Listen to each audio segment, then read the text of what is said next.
क्या Raghav Chadha BJP join करने वाले हैं? क्या आम आदमी पार्टी से दूरी राघव चड्ढा का बीजेपी के करीब आने का सिग्नल है?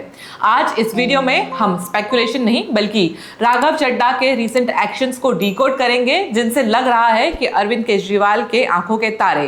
केजरीवाल स्कूल ऑफ पॉलिटिक्स से पढ़े हुए राघव चड्ढा आज आम आदमी पार्टी से दूर जा रहे हैं और बीजेपी से उनकी नजदीकियां बढ़ रही हैं। चलिए शुरू करते हैं, लेकिन उससे पहले चैनल को सब्सक्राइब कर लें। सबसे पहले बात करते हैं राघव चड्ढा के ट्वीट्स की। एक्स पर राघव चड्ढा के अकाउंट्स में लगभग 13,000 ट्वीट्स थे, लेकिन अब सिर्फ 3,000 ट्वीट्स ही बचे हैं। बाकी ट्वीट्स कहां गए? राघव चड्ढा ने बाकी सभी ट्वीट्स डिलीट कर दिए हैं और सबसे मजे की बात तो यह है कि जितने भी ट्वीट्स डिलीट हुए हैं उन सभी ट्वीट्स में राघव चड्ढा ने या तो नरेंद्र मोदी और बीजेपी की पॉलिसीज पर सवाल उठाए थे, उनको क्रिटिसाइज किया था, या फिर वो ट्वीट्स डिलीट हुए हैं जिनमें राघव चड्ढा ने आम आदमी पार्टी और अरविंद केजरीवाल की तारीफ करी थी, आम आदमी पार्टी की सरकार की पॉलिसीज को अप्रिशिएट किया था। अब इन 3,000 ट्वीट्स में नरेंद्र मोदी के नाम के सिर्फ 2 ही ट्वीट्स बचे हैं और वो ट्वीट्स वो हैं जिनमें राघव चड्ढा ने या तो नरेंद्र मोदी की तारीफ की है या उन्हें बधाई दी है। आखिर एक लीडर अपनी डिजिटल हिस्ट्री क्यों डिलीट करेगा? ऐसे कदम अक्सर तब लिए जाते हैं जब किसी को अपनी पब्लिक इमेज रिक्रिएट करना हो, पोजीशनिंग रीसेट करनी हो। राघव चड्ढा का अगर आप पॉलिटिकल बिहेवियर देखें तो एक मेजर चेंज या कहें कि एक मेजर शिफ्ट देखने को मिलता है।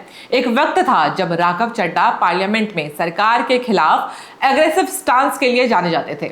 अपनी स्पीचेस में Raghav Chadha directly and openly government को चैलेंज किया करते थे, लेकिन पिछले कुछ समय से राघव चड्ढा ने सरकार से सवाल करने बंद कर दिए और देश में चल रहे काफी मुद्दों पर राघव चड्ढा चुप दिखे, जहां उनको आवाज उठानी चाहिए थी, फिर चाहे वो एलपीजी का मुद्दा हो या फिर कंटेंट क्रिएटर्स का चैनल और कंटेंट डिलीट होने का मुद्दा।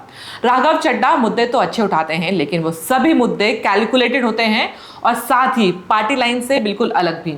एक नेता का काम सिर्फ सेलेक्टिव मुद्दे उठाना नहीं होता है, बल्कि जनता की आवाज बनना भी होता है। स्पेशली अगर आप अपोजिशन पार्टी से हो तो आपसे उम्मीद की जाती है कि आप अपोजिशन का रोल अच्छे से अदा करें। एक अपोजिशन लीडर का काम होता है सरकार से सवाल करना, सरकार को अकाउंटेबल बनाना, ना कि बीच का रास्ता चुनना। जिस तरह राघव चड्ढा ने सरकार से सवाल करना बंद कर दिया, आसान मुद्दे उठाना शुरू कर दिए और अपनी पार्टी के इवेंट से गायब रहे और फिर ट्वीट्स भी डिलीट कर दिए, ऐसा एक नेता तभी करता है जब उन्हें लगता है कि उनको पहचान बदलने की जरूरत है, जब उन्हें लगता है कि अब फायदा कहीं और से लेने की बारी आ गई है। पॉलिटिक्स में यह पैटर्न पहले भी हमने कई बार देखा है। कई बार लीडर अपना स्टांस सॉफ्टन करते हैं, अपनी पुरानी स्टेटमेंट से खुद को दूर करते हैं और फिर धीरे धीरे खुद को अलग दिखाने के बाद एक नई पॉलिटिकल डायरेक्शन में मूव कर देते हैं। और यही चीज यानी यही पैटर्न हमने देखा राघव चड्ढा के केस में। इसीलिए आम आदमी पार्टी और राघव के बीच का रिफ्ट पब्लिक होने से पहले ही हम समझ गए थे। राघव चड्ढा ने अनऑफिशियली पार्टी का साथ काफी पहले छोड़ दिया था, अब बस चीजें ऑफिशियली होनी रह गई थी। राघव चड्ढा ने अपने 10,000 ट्वीट्स को डिलीट कर दिया, लेकिन लोगों के पास ऑलरेडी उनके पुराने ट्वीट्स का स्क्रीनशॉट थे जो अब सोशल मीडिया पर वायरल हो रहे हैं, जहां वो सरकार से कड़वे सवाल पूछते हुए दिख रहे हैं।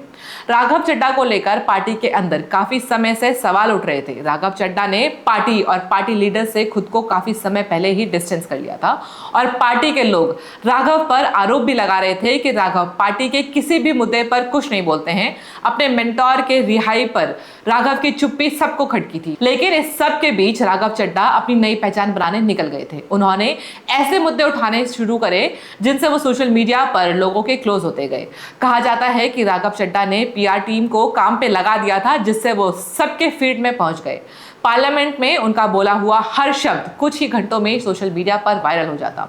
कुछ ऐसे अकाउंट्स भी सामने आए हैं जिनका सारा कंटेंट प्रो बीजेपी वाला है और वो राघव चड्ढा के फेवर में बात कर रहे हैं। राघव को एक इंडिपेंडेंट और बैलेंस्ड वॉइस के रूप में प्रोजेक्ट किया जा रहा है। अब ये ऑर्गेनिक है या किसी स्ट्रेटजी का पार्ट है, ये कहना मुश्किल है। एक इंपॉर्टेंट बात, पॉलिटिक्स में परसेप्शन रियलिटी जितना ही पावरफुल होता है।